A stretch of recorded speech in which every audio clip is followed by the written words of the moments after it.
Hello and welcome back to My Own Worst Enemy. We are going to continue along with the Battle of Champion Hill and the great campaigns of the American Civil War. So what I've done, these two stacks were getting a little too unwieldy, so I decided to go ahead and use the force markers. Now I did not cut up my player's aid card, so don't worry about that. I did copy it though and print out on just regular paper these force holding areas, if you will. So I've got force 1, this was the force here that was next to Champion Hill. Force 2, of course, is over here. This also is better because it spreads out the units so that you guys can see them from the video there, so you know what those stacks contain. Now, I thought about doing the Stevenson stack.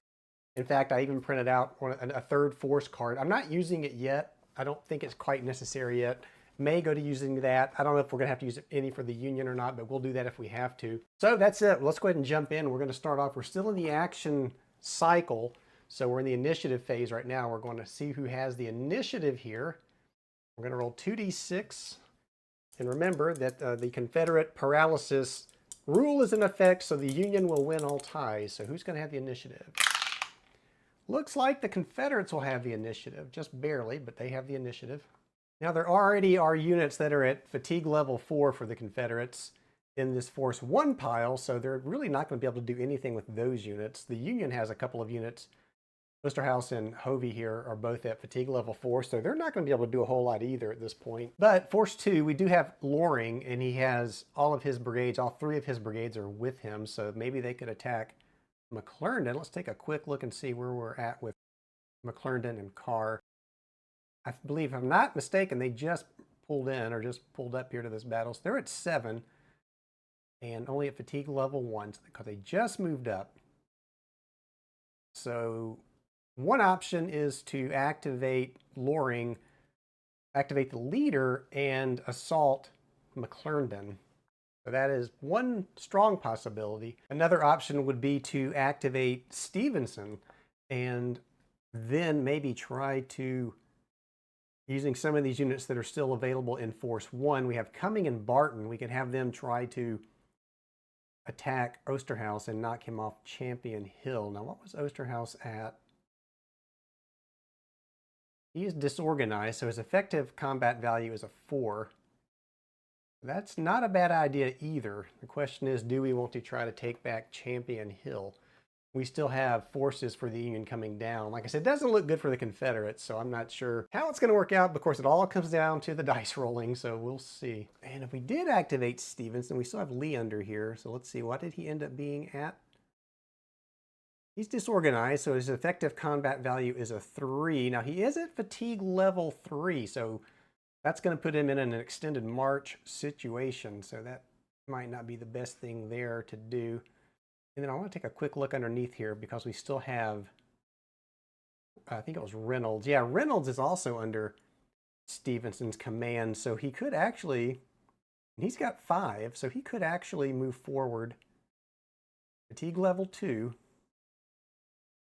That's another possibility. We could leave Lee sitting here guarding this bridge, have Reynolds go forward and maybe attack Champion Hill. Now, another thing we might want to do is, again, using Loring, we may want to try to drive back McClernand before we attempt to retake Champion Hill. Because if we're not successful in getting McClernand out of there, then we're still going to be in trouble, but we're going to be even bigger trouble. But this is the Battle of Champion Hill, and that is a victory location for the Union, so I think we're going to try to knock Osterhaus off of Champion Hill. So what we will do then is we're going to activate Stevenson, and we will activate Barton, Cumming, and I don't think we're going to activate Lee. We might activate Reynolds though. And Reynolds being already at fatigue level 2, that would bring him up to having to roll on the extended march table, because it would go from a 2 to a 3, and a unit on its normal side, if the fatigue increase brings it to 3 or 4, then it becomes an extended march. So there's a possibility that if we marched Reynolds, we would end up increasing fatigue, I think even more, or possibly even losing manpower, which would not be good. So I think we're going to activate Reynolds, but not Lee. So let's do that. I'm just going to pull this apart so we can see. So here's Lee. We'll just bring him back down off the map here for now with his markers. We do have Reynolds, who is at a 5 and fatigue level 2. Stevenson, that's the other question here. Stevenson was attached to Lee, and we may want to actually have Lee attached to Reynolds if we move him. Or not Lee. We may want to have Stevenson attached to Reynolds if we move him, as he has the better tactical combat value. As someone pointed out in the comments in the last video, it's a good idea to make sure that you bring your leader along in certain cases because their tactical value may be greater than the inherent one under the leader that's in the brigade in this case. We may want to do that. We may want to just leave Stevenson. We're going to activate Stevenson, and he's going to be attached to Reynolds. Now, when you're doing this, when you're attaching the leader, there's an order you do these steps in, and it's in the rule book. We went over this last time. I'm not really going to go through it in detail this time, but on page 8, for an activate leader option, there's 1 through 9 steps that you go through. So you'd follow those along in order to march or activate your units. So let's go ahead. We're going to activate, well, let's see. The next thing we've got to do then is to determine the movement allowance. So let's go ahead and do that. So with the Confederate movement paralysis in effect, it's just going to be a straight die roll. So let's go ahead and bring the dice tower into this. I'll grab the gray D6 and we will roll it and see. And we roll a 5, so that's good. Put this off to the side so that we remember it was a 5. And then actually the next thing we would do would be to transfer the leader if we wanted to. And like I said, Stevenson was attached to Lee, so now we're attaching Stevenson to Reynolds. So now we will start with our units. We will start with just how they're in order here. We'll start with Cumming first. And I think we're going to have him attack Osterhaus. I'm going to just break this apart a little bit so we can see. Let's just put this off to the side. Maybe a battle marker and maybe a battle marker and a battle control or a battle map might be useful here. So he's at fatigue level 4, so we just want to see his combat value. We'll leave it there. So this will not be an assault. This will be a march attack from Cumming attacking Osterhaus. But before I get too far, I realize I'm ignoring my own advice here. So I said I was going to attach Stevenson to Reynolds here, and I don't know what I was thinking. Maybe I was thinking he couldn't leave the hex, but that's not true. I think in this case it might be better if we transfer Stevenson over to Cumming and Barton because he will get his tactical value of 3. But not only that, instead of this being an attack on a march, I could convert this to an assault, I believe. So if I did that, then we would combine Cummings and Barton into one attack. Movement would not be a factor there. It would just be an assault. Now, I would still have to roll for command. So it is, I guess, theoretically possible that only one of those units could attack. And actually, if you rolled a 6, then the assault wouldn't take place at all. So that is a risk. But I think this is probably the better way to go. So let's back up here and let's say that Stevenson is actually going to transfer into Force 1. He's going to transfer to, we'll attach him to Cumming and not Reynolds. We're still activating, well, do we want to activate Reynolds? Maybe we didn't want to activate Reynolds since we're going to do this instead. It's one of the things I really like about this game is all the options you have and the decisions you have to make. It's pretty cool. We'll go ahead and let that stand. I'll say I activated Reynolds along with Cumming and Barton because if we're successful, we're still going to want to bring Reynolds forward, maybe perhaps onto Champion Hill. So let's get the dice tower back over here and we will roll for command, hoping that we don't roll a 6. We're going to roll a 5, so it is going to be his command value. So Stevenson's command value is 7, so 7 minus 5 is 2, and 2 is the number of brigades that we wanted to activate here. So that is going to cause or have both of these brigades attack. So we're going to do the ratio now. So since both of these are attacking, you add up the current combat value, so it is 8 total. And Osterhaus is defending at 4, so we've got 2 to 1. That's going to give a +1 to the Confederates on the attack. Next thing we would look at are, let's see, artillery modifiers. Well, actually, tactical modifiers would be next. And so here, Stevenson's tactical value is a 3, and Osterhaus has a tactical value of 2.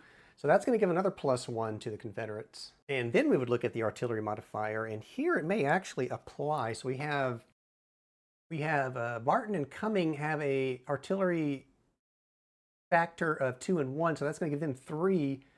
Osterhaus has 2, so you take 3, subtract the 2, and that's going to leave a 1. And that 1 would be the artillery value differential. The artillery differential of 1, look at the artillery modifier summary here, and the +1 is where we're at on this column. The defender's terrain here is rough, so it's a -1 asterisk. And the asterisk says just prior to combat, roll a die. If the die roll is even, then we use the indicated modifier, which is a -1. If it's odd, no modifier is used. So let's roll again. See if we get odd or even.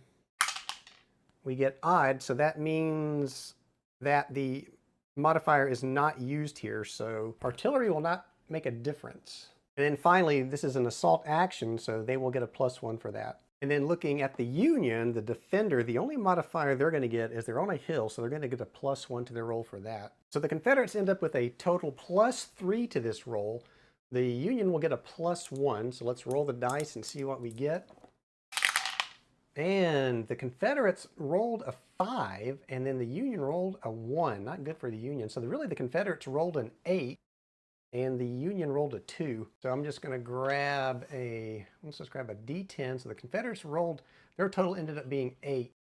And the poor Union ended up with a 2. So 8 minus 2, that's going to leave 6. So we grab our combat chart now. Let's take a look at that.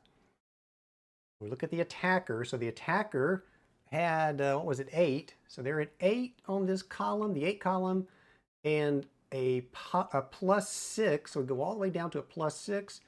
That is going to be a capital E small a result. Now I'm looking at that wrong. What that's going to be is just a small a result. So it's actually on, if I can get everything on screen. So the 6, you come across the gray to the 7, 8 column, that's a little a. So that means they can advance after combat. And now we look at the Union. So the Union with their 4, so they're over here on the 4. And with that +6, we look all the way down to +6. That is a 2 DR. That doesn't sound good at all for the Union. So first we'll take care of that loss of 2. So they were on their organized side, they're a 6. So I'm going to get an organized 4. Pull this counter out of here. And put that down on its disorganized side.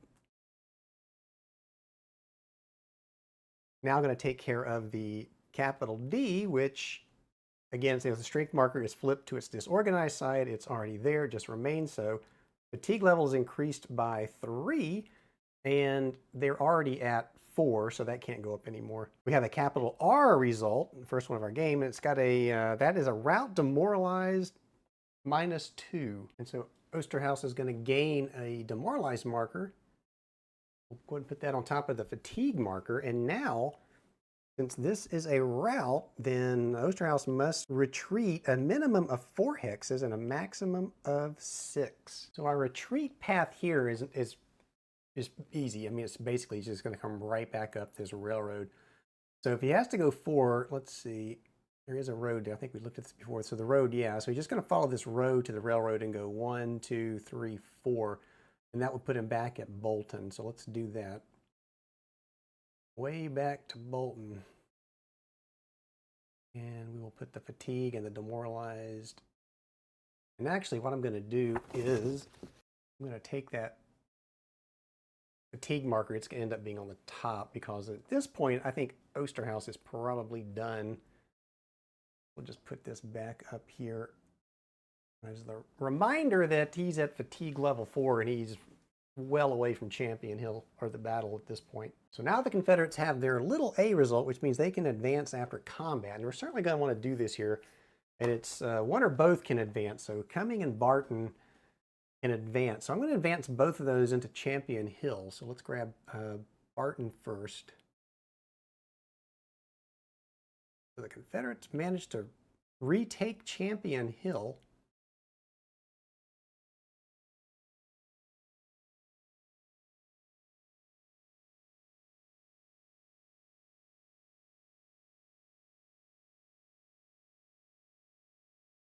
And that was 2 more losses for the Union. So I'm going to advance this 2 to now a 4. And that would be for tracking victory points later on. And I can hear everyone screaming at the screen right now. The one thing I forgot to do, of course, was increase their fatigue. So let's do that real quick. Since they were ordered, their fatigue level will go up. So Barton gains a level 1 fatigue marker, and Cumming gains a level 1 fatigue marker. And we will add those fatigue markers and put them back on Champion Hill. And again, we're getting another stack here. I may have to break out that force 3 marker and track it that way, just out of the way. Now I had also in that leader activation, I had activated Reynolds. So I guess he will still get to move, and we had 5 movement points that we could use. Let's go ahead. The last unit we had activated was Reynolds. Now he is at fatigue level 2. So this is going to bring him up to fatigue level 3. And I believe that's going to cause an extended march situation. And the extended march rules say that if a unit on its normal side, which we are, marches and its fatigue increase brings it to fatigue level 3 or 4, the action is indeed an extended march. Well, let's go ahead and increase our fatigue level to 3. We're going to go from a 2 to a 3. And now we're going to have to roll on the extended march table. So that's here. There are some modifiers here that are cumulative, it looks like. So +1, if the march by the unit on its normal side increases from 3 to 4, no. +1, if the unit is on its exhausted side, which it is not exhausted. Right, it is not exhausted. +3, if it's exhausted and then goes from a 3. Okay, so none of these are going to apply. It's going to be just a regular die roll. Let's get the dice tower back out. And we will roll a d6. We rolled a 3, so if we look at the extended march table, a 3 is here where it says less than 5, and we're organized, so it's a no effect. So that we're not going to suffer any losses for doing our march order here. So we're going to move Reynolds onto Champion Hill, so we also have to check, we're entering a friendly hex here.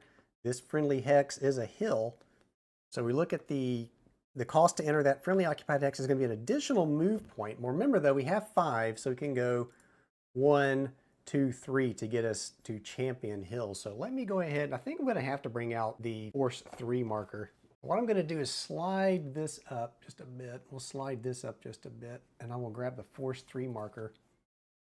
We'll put it out. And I'm going to move this whole stack to the force 3 card.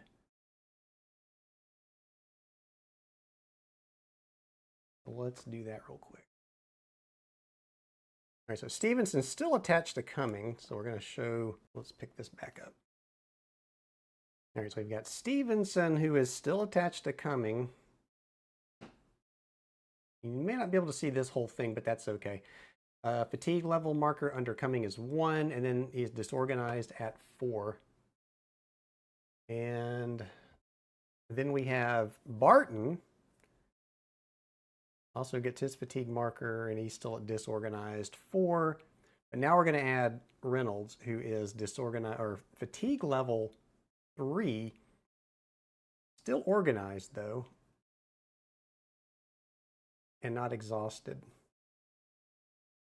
So that's kind of hard to see. I'm going to try to push this up so we can see all these markers. We'll just straighten them up just a bit. That we can, hopefully you can see now we have, it'll be hard to do. I'll just try to push them together this way. Can't really see Pemberton up there, but trust me, he's up there. And then we'll take the force 3 marker and put it on Champion Hill.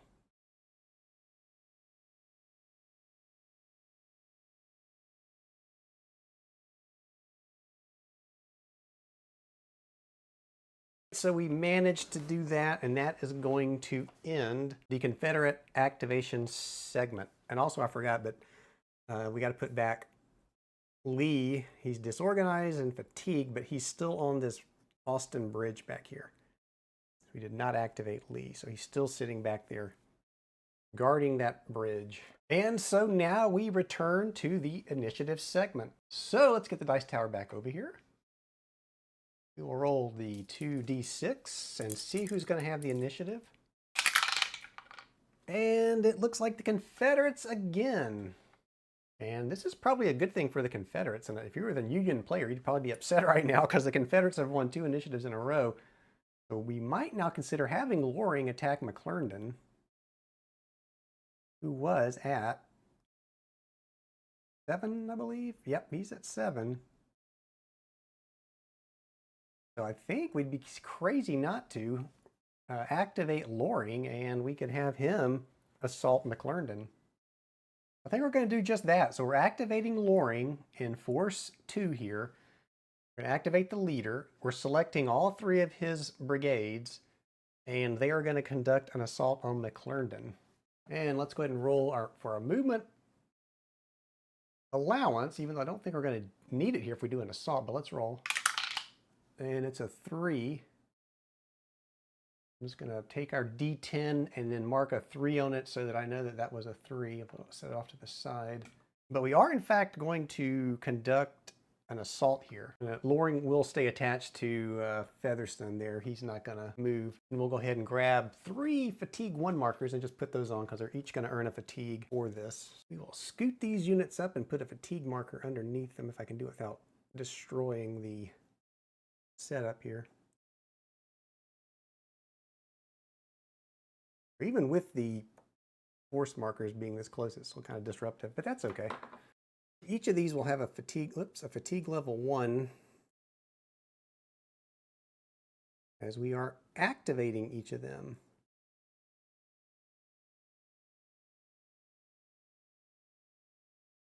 And it's still on camera there, so I think you can see that. So the target of our assault here is McClernand, so let's break this out so we can see what's going on. Leave the organized marker in the target hex. There's McClernand and Carr. All right, so we are attacking from Force 2 into the McClernand Carr hex. So our ratio here, we're attacking with 15. The defender has 7, so that's going to put us on the 2-to-1. That'll give it a +1 to the Confederates for that.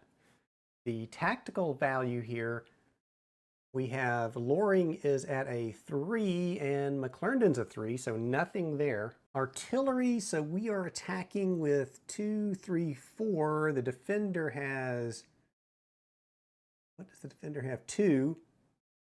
And what terrain are we in? Rough terrain. So looking at the artillery modifier chart, at the +2, the difference, so no effect here. So the artillery will not come into play here. But again, we are doing an assault, so we'll get a +1 for the Confederates because this is an assault. Another thing I need to check for here is flanking because we have Force 3 here. Force 2 is attacking, so this unit is here. We have a force here and a force here on each hex side. I believe there is a flank modifier here. And looking at the example here on the player aid card, I think we're actually in this situation. We have a defender here and 2 enemies here. So it looks like there's going to be a +2 for flanking on this attack. I'm going to give the Confederates a +2 for flanking. This could end up being very bad for the Union here. And so the hex that they're in is here. They're the closest friendly unit to Carr is Hovey over here. And I don't think that Hovey, I mean, he exerts a zone of control around Hovey himself, these 6 hexes, but you have a force here exerting zones of control. I don't know that with these 2 competing units, what really happens to this zone of control. That's my only question. I don't think it comes into play here, and I'm going to say it doesn't. So I'm going to say that the Confederates will get this +2 for this attack. The Union will get no modifiers. They're not on a hill. Oops, they're not on a hill. Rough terrain. I think if I've done this correctly, the Confederates will get a +4 to this die roll. The Union will get just the die roll. They'll get nothing added to it. Let's bring back the dice tower, and I'm going to roll these dice. Seems like an awfully powerful attack. Hope I'm doing this right. If not, leave comments below. And, oh God, the Confederates just murdered the Union there. They rolled 6 to the Union 2. So 10 minus 2 is going to be a +8. So we're going to start here. Now let's grab the combat chart for the attacker. And how many did we say that they were at? 15, I believe is what the number, yeah, 15. So 15 on the 15 column, a +8 is little a, advance after combat. So that's good for the Confederates, I suppose. Now for the Union, that is a, what were they at? 7. For the Union, we're looking at the 7 column. A +8 is a 3 DR with an asterisk. And it's actually an R asterisk. It just means that the unit is routed at a demoralized level of 2 again. Wow. So we will start with the Union first, and then they are going to go from a 7 down to a 4. So 7 down to a 4. That's the first thing we do. And I'm also going to grab the counter here. We're losing a lot of Union people here. So that 4 goes up to they lost 3, so that's now a 7. And then a capital D will flip that 4 to its disorganized side. And that capital D will also add 3 to the fatigue level. So now they're going to be at fatigue level 4. Let's put that here just for a second because there's still more. So that takes care of the capital D. And then we have the R asterisk, which is a demoralized level 2. So we will put that on top of here. And then the capital R also means that it was a rout. So with a rout, they're going to have to retreat 4 to 6 hexes. So we can do that. So let's see. Let's get this out of the way. Set this off to the side. We'll restack it in just a second. All of this will go with this disorganized marker, which will have to retreat 1, 2, 3, 4. And it's 4 to 6. So I guess we could stop there. 1, 2, 3, 4. Let's do that. 1, 2, 3, 4. Fatigue on. Put the demoral. Oops. We will put the actually, you know what? We're going to do the same thing we did with the other stack. We'll put the fatigue on top.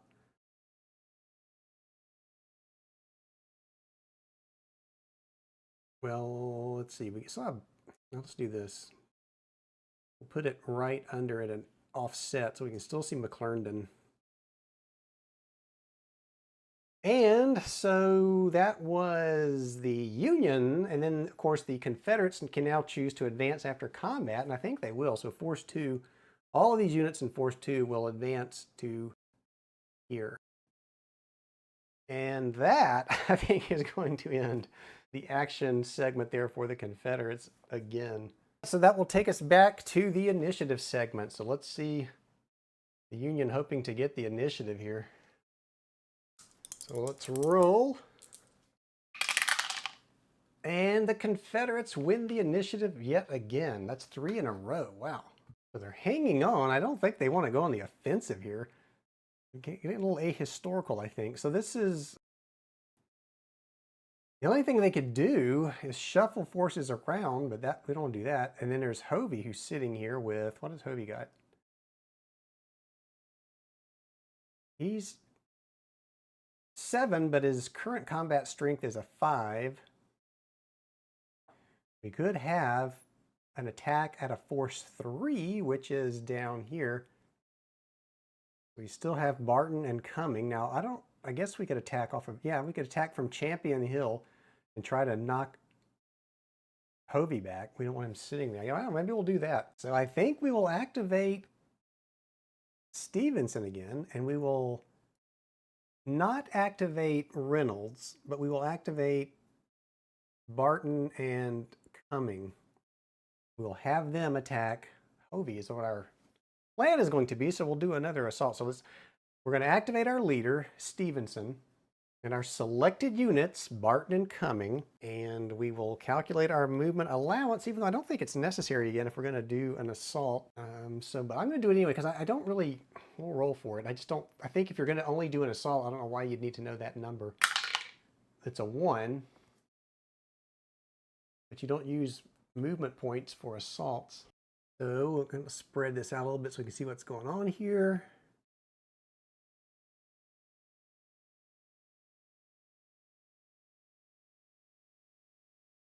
So Force 3 is assaulting Hovey. It's got a strength of 5. The Confederates are at strength 8, so it's 1-to-1 ratio. The ratio 1-to-1 is nothing. The tactical is Stevenson's 3 minus Hovey's 2, so the Confederates will get a +1 for tactical. Artillery, so Cumming and Barton 2, 3, and Hovey has a 3, so that's a 0. Let's get the artillery modifier summary out. So it is the 0 column, and they are attacking into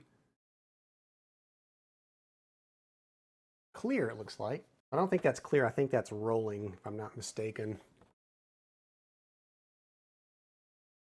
Yeah, pretty sure that's rolling. So on this chart, let's see, it'll be a -1 if the modifier, oh, I was going to say there's an asterisk there, but there's not an asterisk, so it's going to be a -1. So the Confederates will get a -1 for artillery, and that seems like a very interesting modifier. I'd like to research a little bit more into why that may be the case. So, and then this is an assault, so the Confederates will get a +1, so they're going to get just a +1 to this die roll total.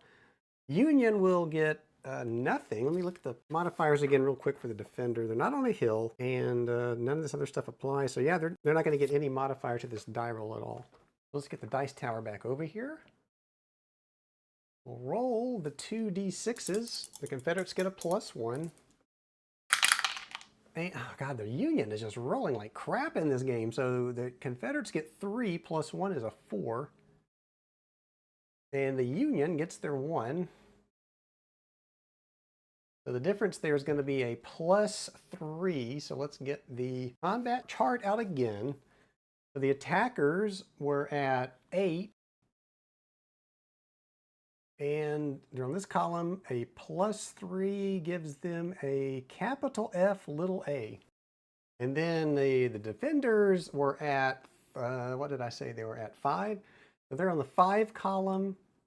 And then a +3 is a capital D little r. So we know that the capital D again, that's going to be disorganized, but they already are disorganized. And then fatigue level gets increased, but it's already at 4. It's at its maximum, so we can't do that. And then the little r is retreat. So the little r is a normal retreat.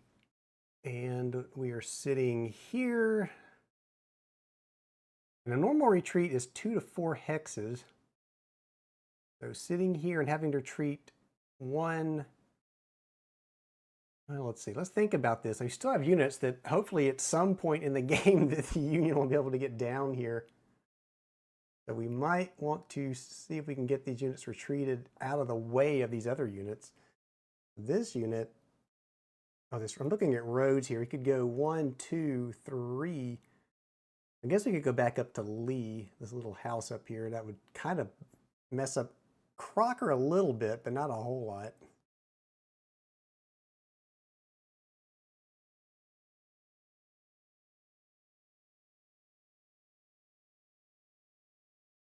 So this unit was here. 1, 2, 3, 4. So let's just bring them all the way back there. 1, 2, 3, 4. So we're going to use our maximum amount of normal retreats. We are allowed to do that because we can go between 2 and a maximum of 4. I'm going to bring all of this back. I'm going to leave the fatigue 4 on top of them, so I know that we really can't do anything with them, which is unfortunate. And so now let's see. The Confederates received a capital F, so units fatigue level increased by 1. So the units that participated in this attack were Barton and Cummings. They're going to go from fatigue 1 to fatigue 2.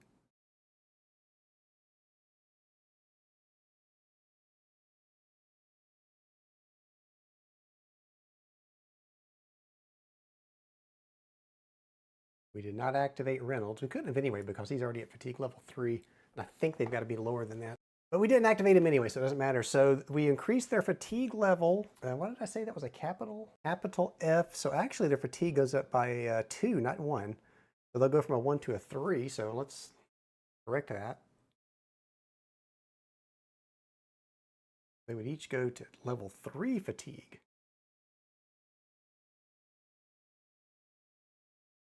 So that's the capital F taken care of, and now they have the little a, which means they can advance after combat if they choose to do so. And in this case, and it's either or, we can have one or both units advance after combat. So do we want to do this? I don't think so. I think they want to sit on top of Champion Hill because that's a good place to be.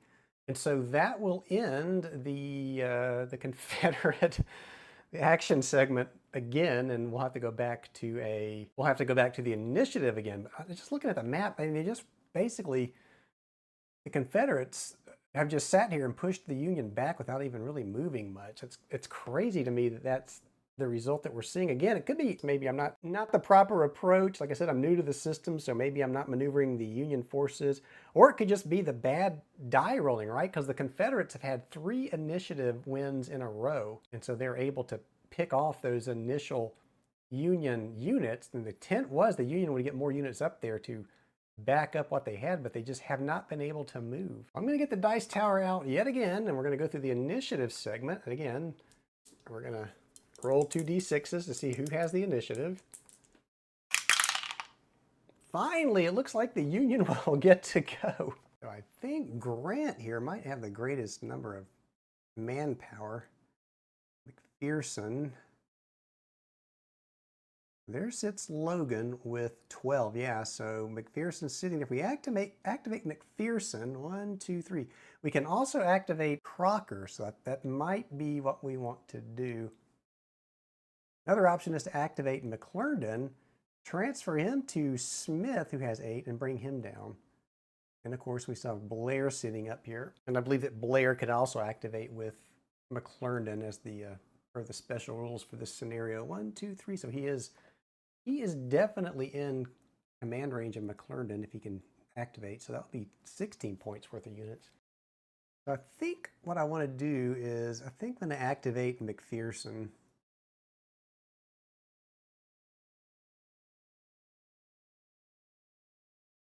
I'm going to activate leader.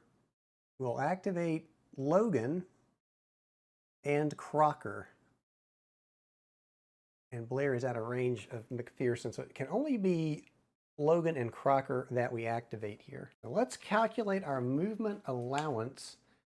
And in this case, the Union, they are not under any special optional rule like the Confederates are. So they roll their d6 and they will get a +1 to this die roll. So here we go. Ah, that sucks. What is wrong with this Union die? I think I need to change out the die here. They're just rolling low. So that's 1 + 1 is 2.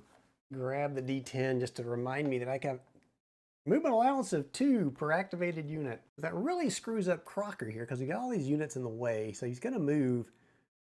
He only has 2, so it's 1 to move here, but it is a clear, let's see. It's going to depend on how many units. Let me get this out of the way. It's going to depend on how many units are in this stack. I can do this without knocking it over. So there's 5. They're in the clear. That's not going to matter. So if 3 to 5 combined value in clear, it's going to add up 1 to the movement. So Crocker could go 1, but he can't go 2, 3. So we can get Crocker to here. So let's just move him, I guess. We'll increase his fatigue by 1. Let's just go ahead and put it there. So he's going to move 1. That's all he can do. And so now Logan can move 2. So actually all these units are in a stack from Grant down. So they're going to go, they can go 1, 2 to get to the other side of this train wreck. So their fatigue level goes up by 1. We'll put them here.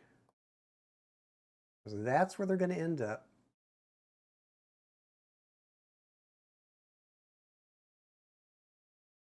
McPherson, Grant.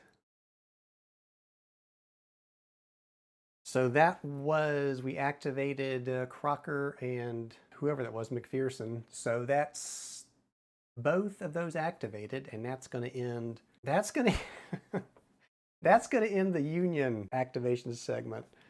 And so we'll go back now into another initiative. So let's do that.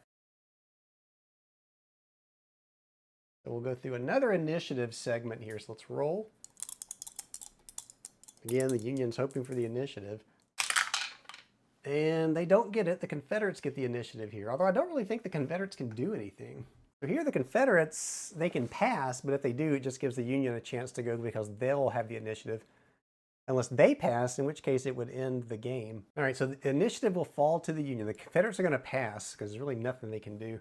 Can't entrench because that was in the special rules. So the Union, we are going to activate, let's look at maybe McClernand because I think he can activate Blair. Let me check the rules real quick for Champion Hill. So Blair may participate in an activate leader or assault action with McClernand or McPherson. So yeah, let's activate McClernand. And McClernand's going to activate Blair, Smith, and I don't think there's anybody under here he can activate. Let's double check. Is there fatigue level 4? So Carr is under there with fatigue level 4. He's demoralized. He's beat down. He's all of those things. So Carr is just kind of stuck there.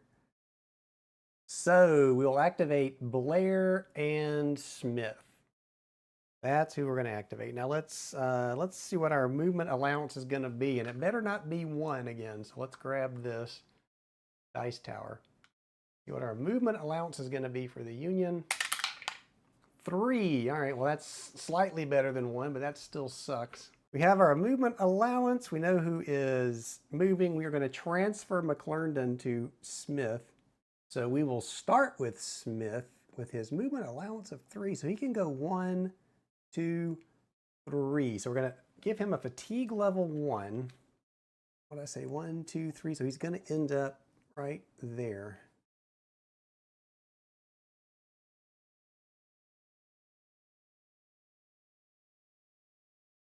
And then Blair can go 1, 2, 3. So he's going to fall in right behind. We'll mark him, get a fatigue level 1 marker.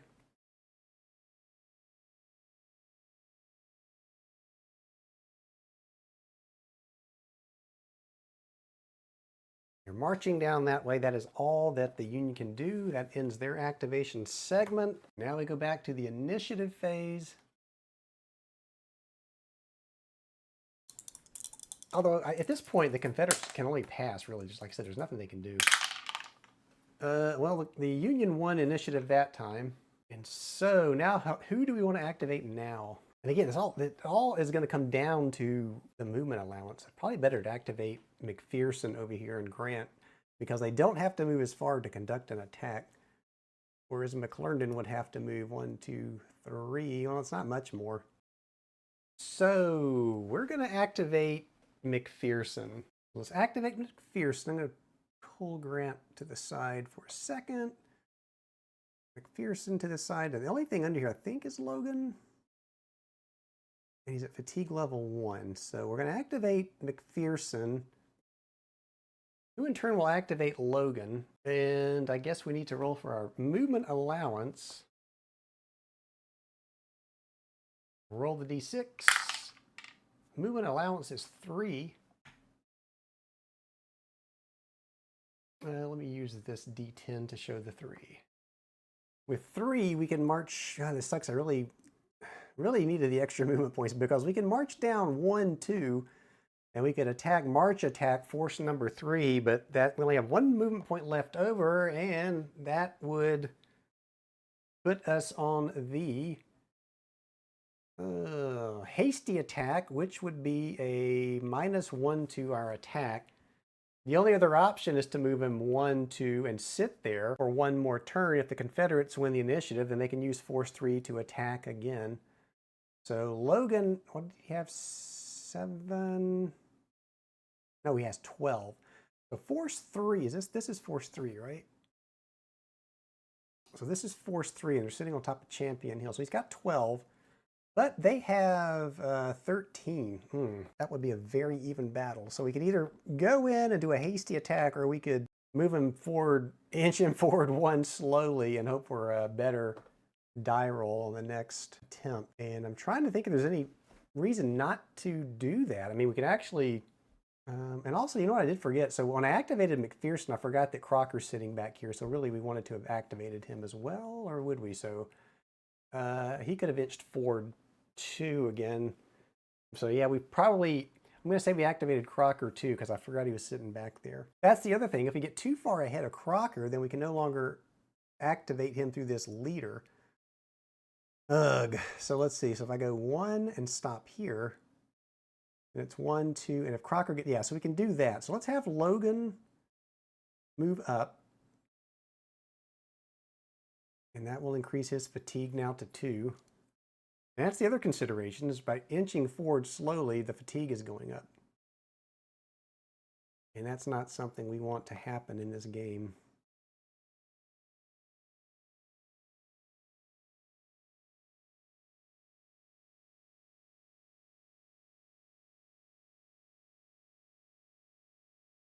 Crocker now has 3.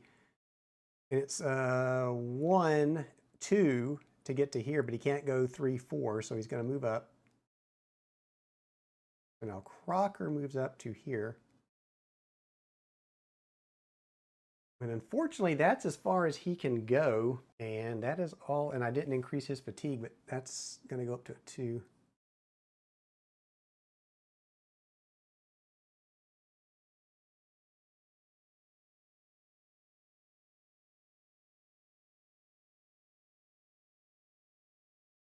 So that's all the Union could do there. And that is it. Go back to another initiative roll.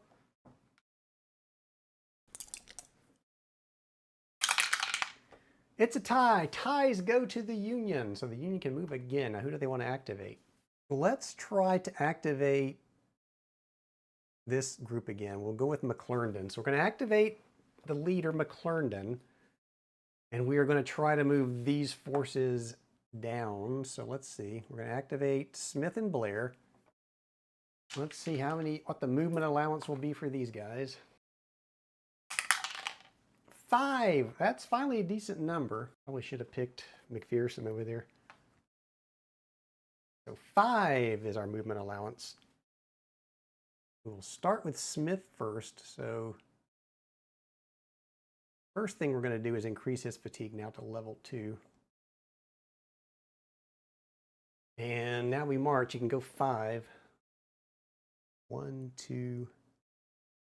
Going to have to end up here, 3, and then he could do 4, 5. He could do an attack on either one of those forces.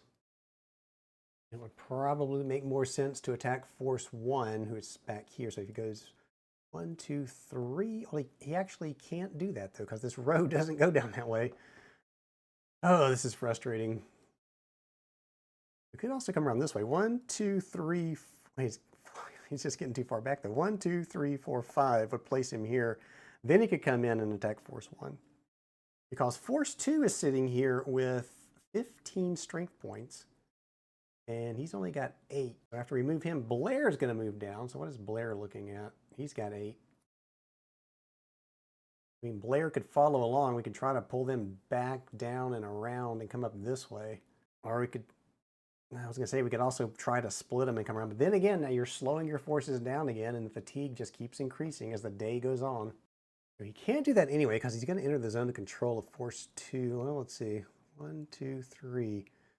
Yeah, he has to stop here. I was going to say, if he get down there, he could do this, but he'd have to stop here this turn. If he attacked with 8 against 15, that would be 1 to 2 odds. So 1 to 2 odds would get him a -1 to the die roll. And as low as they've been rolling, that's not a good thing. Looking at the tactical value, McClernand's 3 would be going against Loring's 3, so nothing there. The artillery, Smith would have 2 against 2, 3, 4, so it would be a -2 in rough terrain.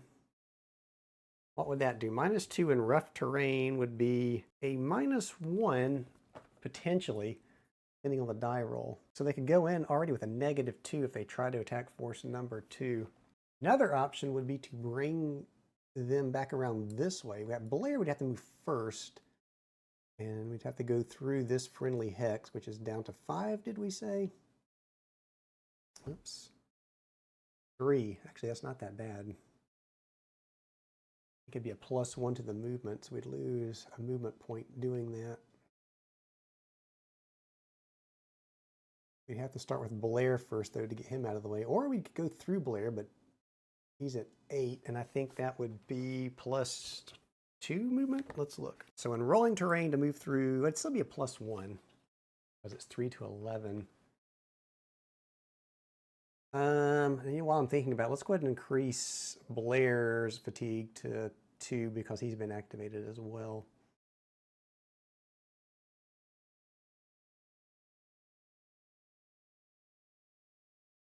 And no one has taken action yet. Only been selected for action. So let's see. What if we swung around the other way? At least one of these units. So what if Blair went 1, 2, 3, 4, 5? He could get to here. And then McClernand could go 1, 2, 3, 4, 5. Or we could still have McClernand come down the other way. We could go 1, 2, 3, 4, 5 would put him here, and then he could, in theory, come in this way. Now the problem is we split him, then the command. So Blair, if Blair ends up 1, 2, 3, 4, 5, this is McPherson, and I think McPherson can activate Blair, right? Where's the special rules? We just looked at this. May participate and activate leader or assault with McClernand or McPherson. So actually, that's not a bad idea. Blair, have him swing back around this way to fall under McPherson's command. Then McClernand can come down. He's an independent command at that point. He can come down 1, 2, 3, 4, 5 with the thought of coming back in from this way to hit force 1 or force. Wait a minute. Am I looking at this wrong? Yeah, no, force 1. Force 1's the weaker force. So, let's say we're going to do that. I don't know if this is going to work or not. So we've already increased our fatigue.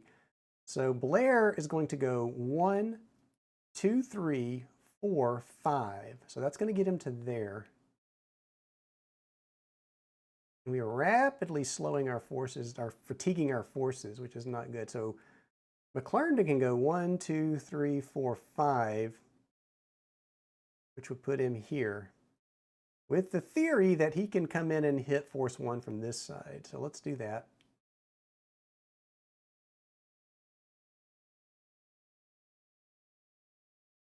And that will end the activation segment there for the Union. And back to initiative. Let's do it again. So let's go ahead and roll 2d6s here. And the Union wins the initiative again. So now the initiative swing has favored the Union, even though, like I said, the Confederates really can't do anything else. I guess they could run. That's what they did in real life. They ran this way. But so far, there's no need for them to run. So all right, so who do we want to activate now? So now we could activate McClernand by himself. We can't activate Blair, but we could activate McClernand with the hopes of hitting force number 1. Or we could activate McPherson and hope to, now that we're only one space away from force 2 and 3, we could activate these units and have them attack. So Blair had, force 2 is still a strong force, though. That's the problem. 8 would be going against that 15. Force 3 is not too shabby either. They're at 13. I believe that there's 12 here, if I'm not mistaken. And if we hit this force and force it to retreat, it can't come. If we're sitting here, it can't come this way. Let's activate McPherson again.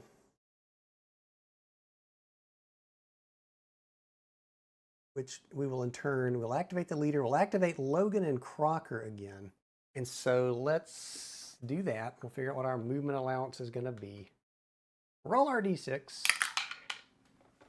For God's sakes, that's a 1. Plus 1 is 2. So that's going to...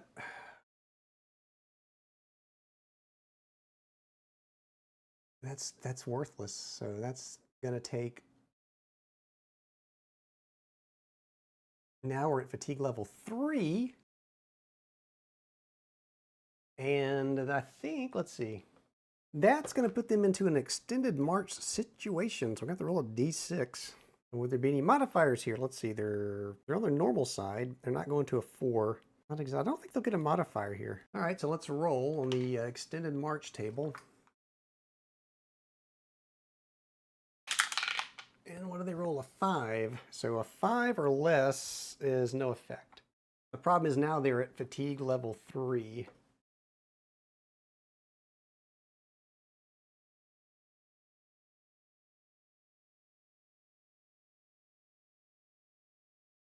So they could move. So it was one. Well, they got 2 movement allowance, so they could they could move 1, and they could do a hasty attack again. It'd be a -1 of the roll. They're sitting on top of Champion Hill. And I wanted to bring Crocker forward. I could bring him forward 1 more, but then he's going to go to fatigue level 3 himself, and he's only going to have 1 more action before he goes to fatigue level 4. So he probably wouldn't even get down here in time to do anything. And Crocker was, what did he have? He was one of our larger forces. Yeah, 9. And Blair, yeah. So I think what I'm going to do here is just stop the video here because I don't think it's worth continuing at this point. So let's just stack all this back up and talk about this here.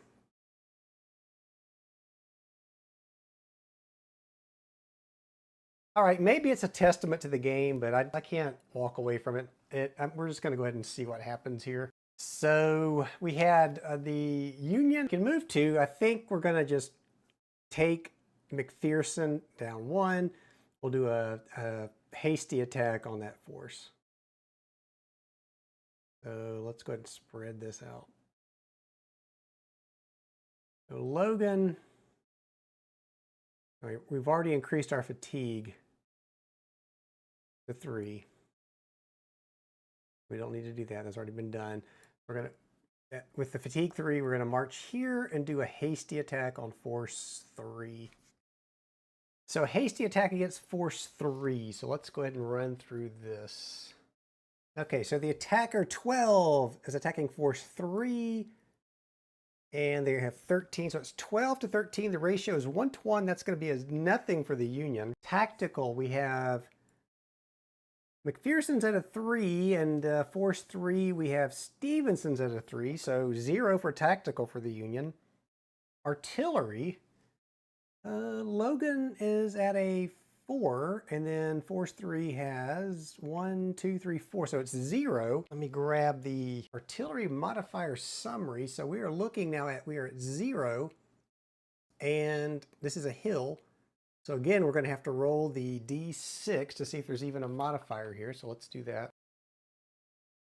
And we'll roll the Union D6. Oops, and I'm throwing it across the map. So Union D6, 1, that is an odd result. So that says that there's no modifier used. Probably a good thing for the Union, right?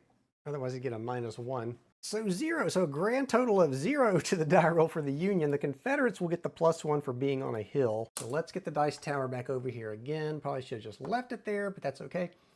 So the Confederates will get a +1 here. So let's roll and see what happens with the Union attack. Oh, wait. So wait a minute. Wait. Let's not do that yet. What am I doing? So it's, I've been doing too many assaults. So this is a hasty attack because we had 1 movement point left over. And so I will show you the attack summary. If it's a hasty attack, then there's a -1 to the roll. So the Union will actually get a -1. The Confederates will get a +1. So now let's roll the dice. So -1 for the Union, +1 for the Confederates. And man, the Union just continues to roll low. So it ends up being 2 - 1, 1, and then 3 + 1 is a 4. That's going to be on the -3 on the 1 to 1. So let's grab the chart again. So for our attackers, the Union, they're at 12, and we're on a -3, I said. So that is a, oh my goodness, a 3D, 3 capital D result. And the Confederates defending at 13, and a -3 is nothing. So no effect on the Confederates there. That means that this 12 drops to a 9. So let's grab a 9. That is a 9. We will add 3 more to the Union losses here. So now we're at 10. That was the 3, and now the capital D. That means we're going to have to flip this over to its disorganized side. This is going to become a 4.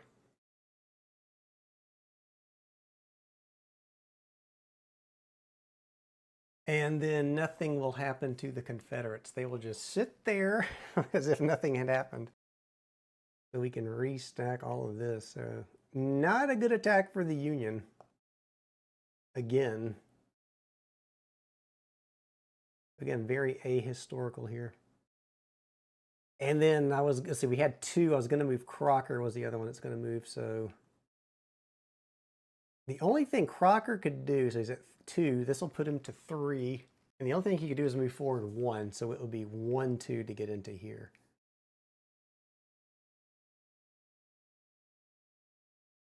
So again, with the way the fatigue works in this game, he's just inching forward. So that would be the activation for McPherson. And that would end this activation segment for the Union. We would bring the dice tower back out again and roll for initiative. The Union actually gains initiative again. So let's activate McClernand way down here.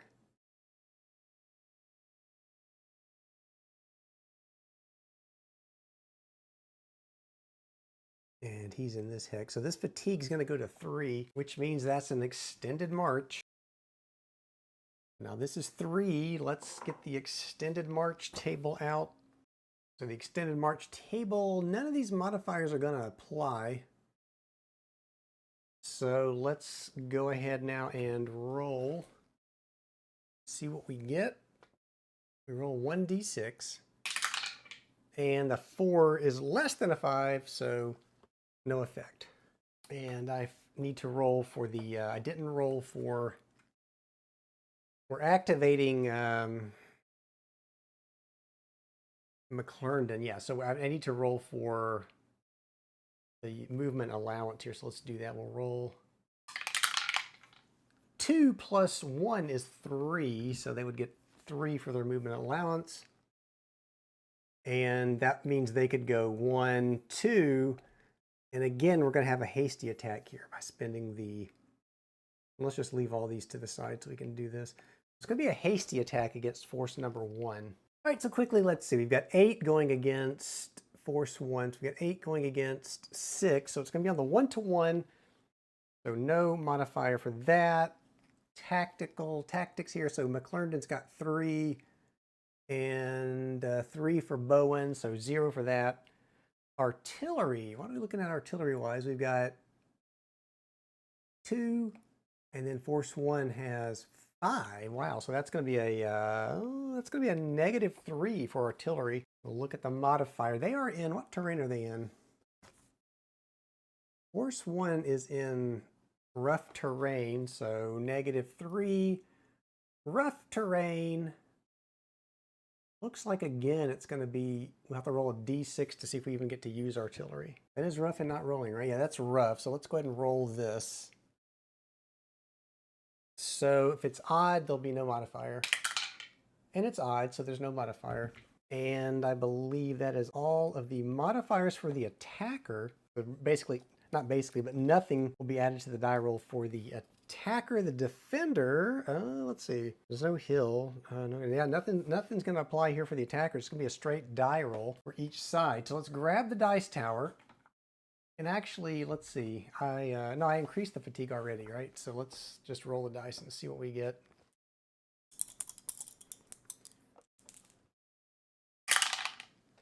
Finally, the Union rolls a little bit higher than they normally do. So the difference is a +2.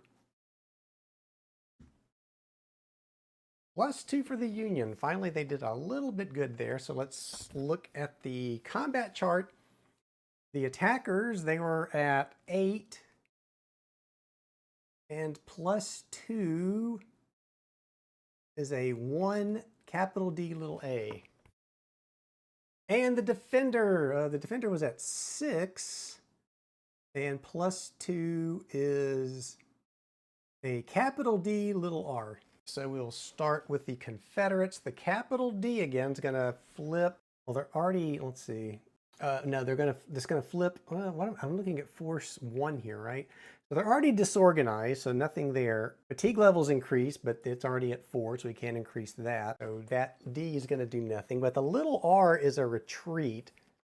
So they're going to have to retreat. They cause this force to retreat, which is kind of what I thought might happen. So if they retreat, I think they're going to have to go further away from here, which is where they're being attacked from. They're going to have to go back to here. So looking at the retreat chart, and here we would be looking at retreat chart 1. Retreat follows a pike, road, railroad. No, they're not following that. So 2 is priority number 2. Retreat does not follow a road, which that's this case, and the hex retreated into is more distance. It is. And that hex is neither in enemy zone of control nor enemy occupied. So manpower loss is 0. So this force is going to have to retreat 1. And then since it's a normal retreat, it's going to have to go 2 to 4. So in this case, this force is going to go 1, 2, 3, 4. I think we're going to want to bring them back all the way to here. And you can't really see that. It's just off the map there, but 1 hex past this clear hex down here. So that's where they're going to retreat to. And then the Union, of course, does not get to advance because they did not get an advance result. So these units would go right back into their hex. So that's where they end up. All right, so I got those dice out of the way. Let's see. So that was the action segment for the Union. So we'll roll for initiative again. The Confederates get the initiative. What can they do?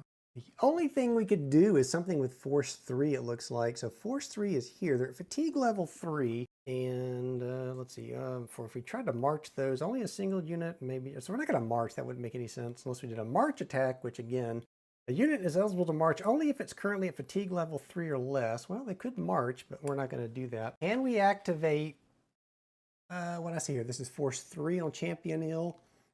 We could activate Stevenson and try an assault, I think. Let's see, activate leader. The player, let's see, we must select 1 or more units belonging to the active leader's command. All of the units selected to participate in an activate leader action must be at fatigue level 3 or less. So this would work. They're at 3. I think they're going to get one final chance here to attack Grant. So force 3, we're going to activate Stevenson. And in turn activate Cumming, Barton, and Reynolds. Why not? Let's get them all 3 into this. So they are going to conduct an assault on Grant. Not really Grant, but McPherson here. So here we go again. We're going to have to increase our fatigue level to 4. Now this will not be an extended march check, as an assault never causes an extended march check. Let's just go ahead and flip all 3 of these.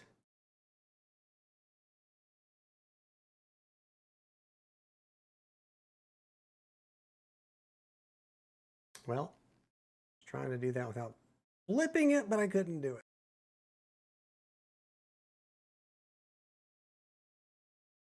All right. We've increased the fatigue. We've selected our target. We need to roll for command. So I guess anything but a 6 here. And we're looking at, so 7 is Stevenson's command rating that we're trying to determine our command here for. So let's roll the d6. It's a 4. 7 minus 4 is 3. And again, we have 3, so that worked out good for the Confederates. All 3 are going to participate in the assault. That ratio will be 2 to 1, which will give them a +1. And for tactics here, we've got Stevenson's 3 going against McPherson's 3, so nothing for tactics for the Confederates. Artillery, we've got 1, 2, 3, 4 going against 4, 0, and what terrain is? It's rolling terrain. So rolling terrain, when there is a 0, it's just a -1 to the Confederates. They're going to get a -1 for artillery. This is an assault. They'll get +1 for an assault. And I think that's it in the way of modifiers. Give them a total of +1 overall. The Union will get nothing here. So let's get the dice tower back out. Roll our dice. Oh, good God. So the Confederates get 7. The Union rolls 3. So 7 minus 3 is a +4. Let's see here. So +4, the attacker, they are, what did I say they were at? 13. +4 is 1, little f, little a. And then the Union, they were at 6. So they're the defender.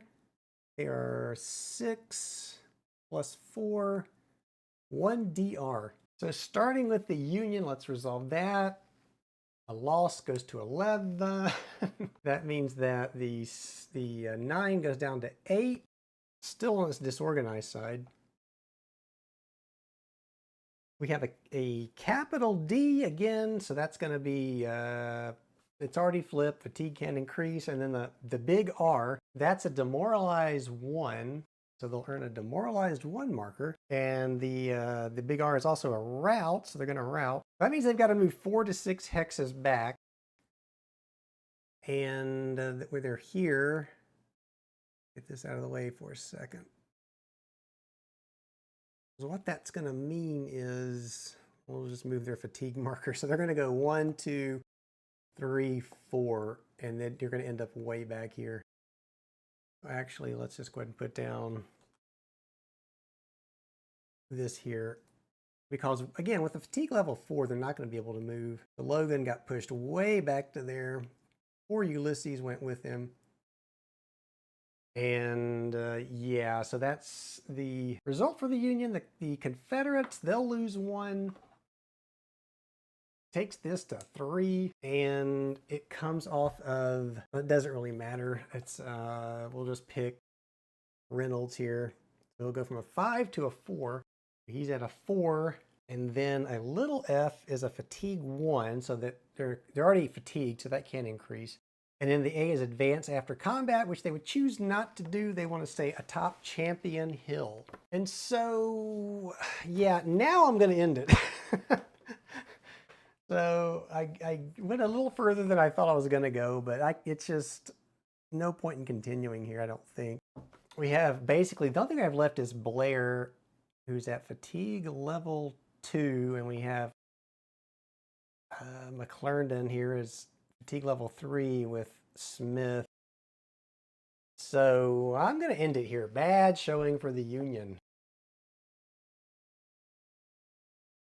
Okay, so thoughts. Well, I really like this system. It shows, I mean, if you've ever wanted to know how these leaders felt in the Civil War, when it comes to having your troops arrive and do what you want them to do, when and where you want them to do it, you really get a sense of the frustration that they had, because with the initiative system, the way it works is it's just, you have all these great plans, but it's just not going to work out, as we saw here in this case, where the Confederates got these initiative wins early on, and they were able to stop the Union onslaught. So it works really well in showing you how the leaders just, they had their hands tied as far as what they could do.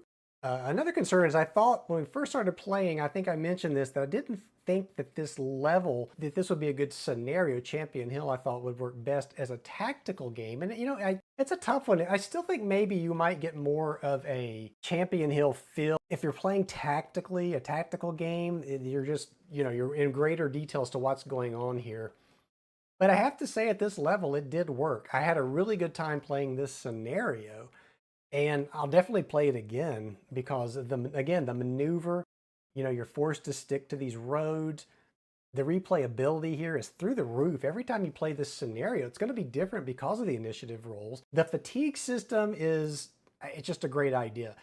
You've got, you know, a full day of battle. Your troops are going to only be able to do so much. So as you order them around and as they do things, they're going to reach a point where they hit these fatigue level 4s and they're just done for the day. And I think where this system might really shine, and I can't wait to try it, is when you have multiple days.